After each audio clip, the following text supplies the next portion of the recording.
लाखों केंद्रीय कर्मचारियों और पेंशनर्स के लिए एक बहुत बड़ी और उम्मीद भरी खबर चर्चा में है।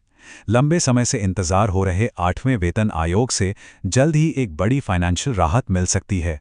तो चलिए आज इसी पर बात करते हैं और समझते हैं कि ये पूरा मामला है क्या।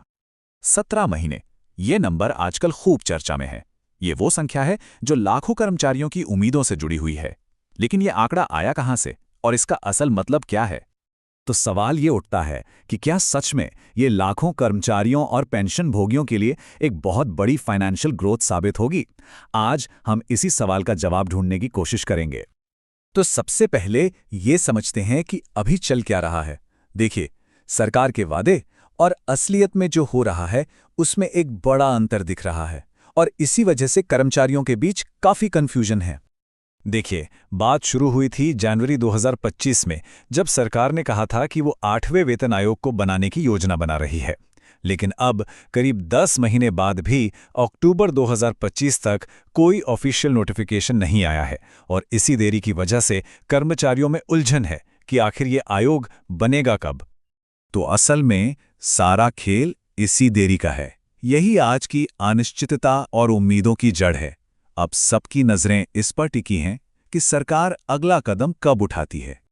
अच्छा, अब ये समझने के लिए कि आगे क्या हो सकता है, थोड़ा पीछे चलते हैं, यानी पिछले वेतन आयोग के अनुभव को देखते हैं। कहते हैं ना, इतिहास हमें भविष्य के लिए कुछ जरूरी इशारे दे सकता है। और यहीं पर वो 17 महीने वाला सवाल फिर से सामने आता है। ये आंकड़ा आया कहां से और क्या कर्मचारियों को वाकई इतना लंबा बकाया यानी कि एरियर मिल सकता है? अगर हम 7वें वेतन आयोग की टाइमलाइन को देखें तो एक पैटर्न समझ में आता है। आयोग बना फरवरी 2014 में, रिपोर्ट आई नवंबर 2015 में और सिफारिशें लागू हुईं पिछली तारीख यानी 1 जनवरी 2016 से। यही पैटर्न हमें भविष्य का अंदाजा लगाने में मदद करता है। तो अब आप सोच रहे होंगे कि ये 17 महीने का हिसाब किताब है क्या? चलिए इसे समझते हैं। मान लीजिए आयोग अपनी रिपोर्ट तैयार करने में 18 से 24 महीने लेता है और सिफारिशें लागू होती हैं 1 जनवरी 2026 से। तो अप्रैल 2027 तक करीब करीब 17 महीने का बकाया बन जाता है, जो कर्मचारियों को एक साथ मिल सकता है। चलिए अब आते हैं सबसे दिलचस्प हिस्से पर, यानी पैसों की बात पर। कोटक इंस्टीट्यूशनल इक्विटीज की एक रिपोर्ट के मुताबिक सैलरी में कितनी बढ़ोतरी हो सकती है, आइए देखते हैं। लेकिन इन नंबरों पर जाने से पहले एक शब्द को जानना जरूरी है, फिटमेंट फैक्टर। ये क्या होता है? ये बस एक मल्टीप्लायर है जिससे तय होता है कि किसी की मौजूदा बेसिक सैलरी के आधार पर उसकी नई बेसिक सैलरी कितनी होगी। और इसका सबसे सीधा असर कहाँ दिखेगा?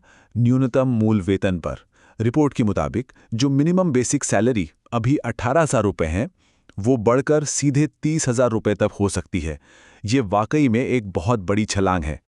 कोटक इक्विटीज की रिपोर्ट में और भी कुछ दिलचस्प बातें हैं। अनुमान है कि फिटमेंट फैक्टर लगभग 1.8 गुना हो सकता है, जिससे सैलरी में करीब 13% की बढ़ोतरी होगी। हालांकि इसका सरकारी खजाने पर भी असर पड़ेगा। करीब 2.4 से 3.2 लाख करोड़ रुपए का अतिरिक्त बोझ पड़ने का अनुमान है। तो इन सब आंकड़ों और अनुमानों के बाद सवाल उठता है कि अब आगे का रास्ता क्या है, क्योंकि ये सिर्फ कुछ नंबरों की बात नहीं है, इसका असर लाखों लोगों की जिंदगी पर पड़ने वाला है। देखिए, कर्मचारियों और पेंशनरों के लिए ये बहुत ज्यादा मायने रखता है। जिस तरह से महंगाई और जीने का खर्च बढ़ रहा है, उसके बीच एक बढ़ी हुई सैलरी न केवल फाइनेंशियल राहत देगी, बल्कि विभागों में काम करने वालों का मनोबल भी बढ़ाएगी।